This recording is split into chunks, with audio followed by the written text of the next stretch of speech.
DC অফিসে স্মারকলিপি দিছি, এসপি সাহেবকে স্মারকলিপি দিছি যে মেলাটা হলে বাগেরহাটে অর্থনৈতিক অবস্থা খুব খারাপ যাবে এবং ব্যবসা বাণিজ্য বাগেরহাটে নাই। এবং এই মেলাটা যখনই হবে তখন একটা জুয়ার আসর হয়।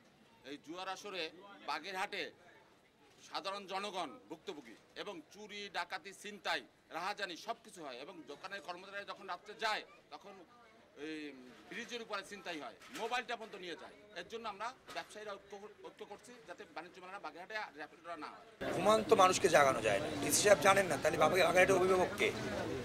আমরা অবশ্যই বিশ্বাস করি ডিসি সাহেব জানে। উনি এই বিষয়টা যদি এড়িয়ে যায় তাহলে বলবো উনি বাগেরহাটবাসীর মঙ্গলার্থে কোনো চিন্তা চেতনা নিয়ে আসেন কিনা আমরা বোধগম্য নয়।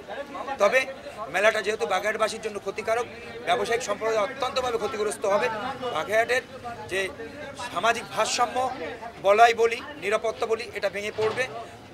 দৈনিক ছিনতাই, রাহাজানি এগুলো বেড়ে যাবে এবং মাদকের একটা প্রবল ছবল সৃষ্টি হবে।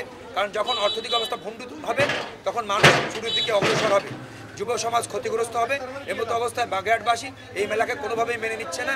এই ব্যবসায়ী সমিতি সামনে রেখে তাদের নেতৃত্বে বাগেরহাটবাসী স্বতঃস্ফূর্তভাবে আজকের এই বন্ধ মেনে নিয়েছে।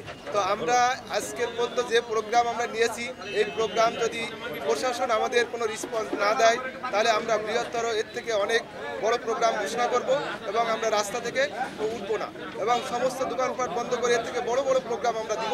ইনশাল্লাহ আমরা এটা সফল হওয়ার চেষ্টা করব। স্বাধীনতার এত বছর পরে বাগেরহাটের ইতিহাসে এটা একটা ইতিহাস। এমন কোনো ব্যবসায়ী মহল নেই যে আমাদের সাথে একত্র ঘোষণা করেনি।